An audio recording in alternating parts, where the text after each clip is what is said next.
This is Top Accolade Global News Update. I am Abiodun Mohammed. Ukrainian troops on a defensive for 4 months will launch a long-awaited counter-assault very soon, now that Russia's huge winter offensive is losing steam without taking Bakhmut, Ukraine's top ground forces commander said on Thursday.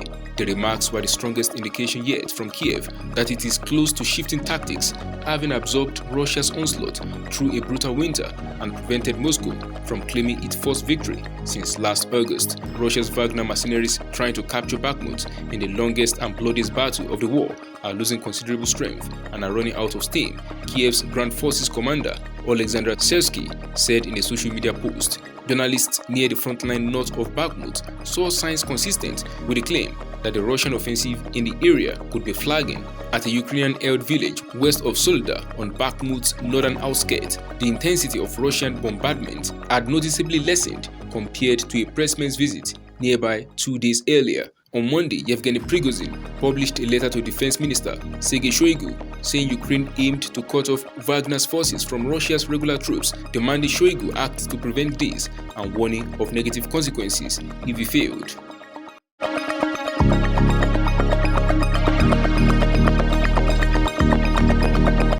French workers angry that the pension age is being increased blocked access to a terminal at the Charles de Gaulle airport in Paris on a day of nationwide protests. The demonstrations on Thursday forced some travelers to get there on foot. Train services were also disrupted and some schools shut, while garbage piled up on the street and electricity output was cut as unions pressured the government to withdraw the law that delays retirement by 2 years, changing it from age 62 to age 64. Plumes of smoke were seen rising from burning piles of debris, blocking traffic on a highway near Toulouse in southwestern France, and white cat strikes briefly blocked routes in other cities as well. The spontaneous protest near the airport's Terminal 1 would not impact flights, a spokesperson for Aéroports de Paris said.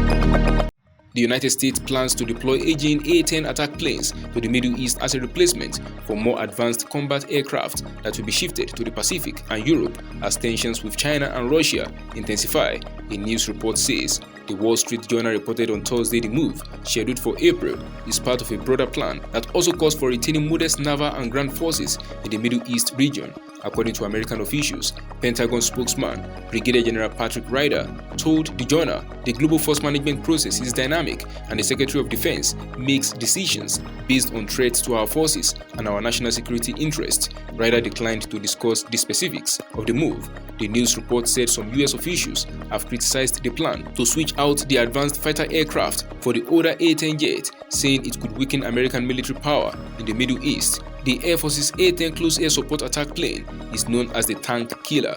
The imperative is to get the most suitable aircraft to the Pacific for the higher threat challenges, Larry Stotstrom, a retired Air Force Major General, was quoted as saying.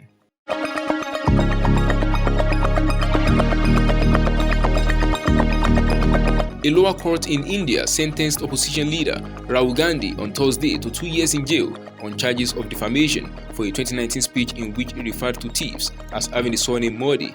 Gandhi will appeal against the order in a higher court, but any jailing for him or his disqualification from parliament would be a blow to his Congress party ahead of the 2024 general election, which Prime Minister Narendra Modi's party is widely expected to win. The judgment was passed by a magistrate court in the city of Surat, located in Modi's home state of Gujarat. The case was brought by a Gujarat lawmaker from Modi's Bharatiya Janata Party (BJP). Gandhi, the 52-year-old scion of the Nehru Gandhi political dynasty, was present at the Surat court, which gave him bail immediately and suspended the sentence for a month. Ketan Rashamwala, an advocate for complainant Pranesh Modi, said the court had found Gandhi's comment defamatory.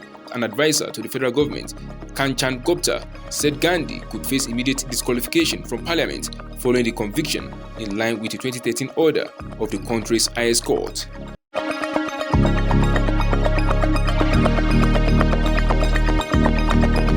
Advertisers are seeking any assurances from TikTok, the viral app that helped usher in a wave of short-form video across social media, as the Chinese-owned company again faces a potential ban in the US over national security concerns when TikTok's chief executive officer Shu Chu testifies before Congress for the first time on Thursday. Advertisers will be closely watching his appearance for news, as well as the reaction of lawmakers. Several ad agencies told pressmen TikTok's US ad revenue is expected to reach $6.83 billion this year, from $780 million in 2020. According to research firm Insider Intelligence, the app, which is owned by China's ByteDance and is widely popular among younger users, now has 150 million monthly users. In the US, it said on Tuesday. The company faces growing calls from lawmakers who are pressuring the Biden administration to ban the app over concerns that Americans' user data could fall into the hands of the Chinese government. That is the size of top accurate global news updates. You can follow us on our social media platforms as displayed on your screen. Happy Thursday!